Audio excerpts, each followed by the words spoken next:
Andy Crestadina from Orbit Media. Hi, everybody. Thanks, Amanda. Thanks, Joe. Thanks, everybody. Looks like there's a good group here. So I'm one of the co-founders. Orbit is a web development company. We're a niche agency in that we're totally focused on building sites. There's 40 of us. Everything we do in-house.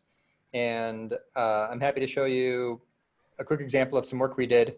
This will be maybe the shortest and least fancy of all the slides you're going to see today. This is just very straightforward. It's a website we redesigned for a local, dearly beloved pizza company called Malnati's. So you're going to see here next these before, I'm showing before and after. We met them maybe 7 years ago. This was their website in 2013. So I think it's obvious that that was an opportunity for improvement. The next slide here is the after. So my mouth is watering just looking at this, and I've seen it a million times. Like, this is one of those brands that sort of invented deep dish pizza. It's famous. Chicago deep dish gets a bad name. It's not a bread and cheese casserole. It's an awesome pizza. That's how we eat it here. We use a fork. We're a little different. Anyway, although this is a beautiful site, there is much, much more to web design than making beautiful sites. If you think about all the things that have to work well for a site to perform, it's quite a few. Yes, beauty and brand. It's a failure if it's not beautiful because 100% of visitors are website critics, but it also must be easily updated. It has to be easy and a no friction experience for visitors. That means easy to find information, easy to take action. Mobile friendly, it's got to work beautifully on every device. This site is used mostly, I probably should have shown mobile, it's used mostly by mobile visitors. Every screen size, every operating system, every device has to be accessible to people with disabilities because access to information is a human right and we care about that. Plus, it keeps you from getting sued. Compelling visitors to act in the conversion rate, what percentage of people take action is the metric for success. Has to rank in search engines. We're very well known. I've done 20 years of SEO and 20 years of analytics. And it has to integrate with all their backend and internal systems. Finally, beyond that, results must be easy to measure. So next you're gonna see, Amanda, we're gonna go to the analytics. This is the before and after on traffic from search. It is a myth that there's a redesign penalty in Google. It's not true that that a website redesign should cause traffic to drop. No reason it should, not if it's done carefully.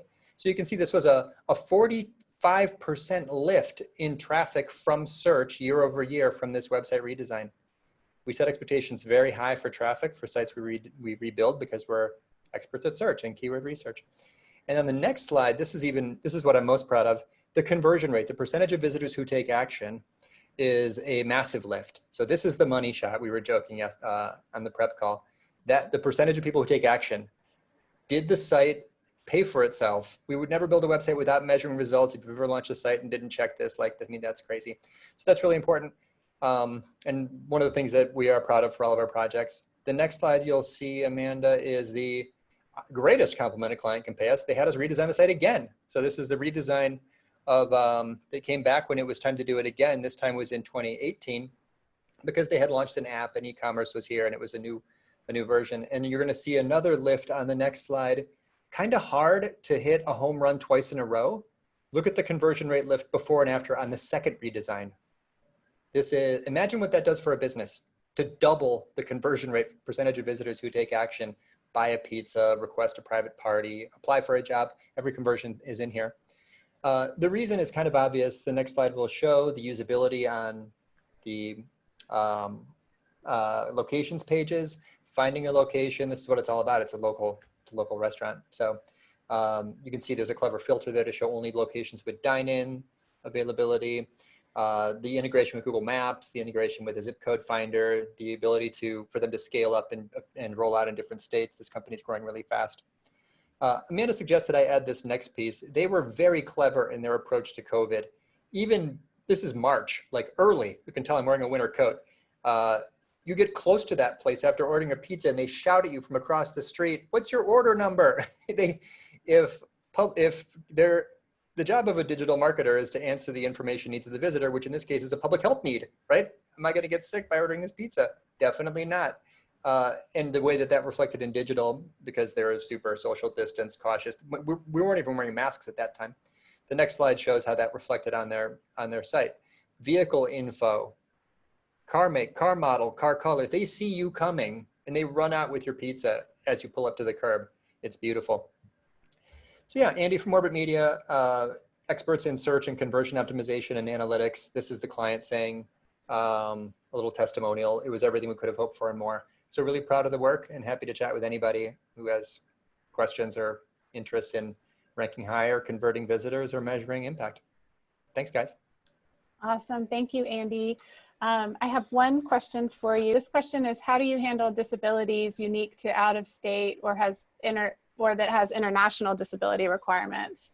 You know, if i.e. Europe has different privacy laws. I don't know, since this is a American site, but I just throw the question out to you.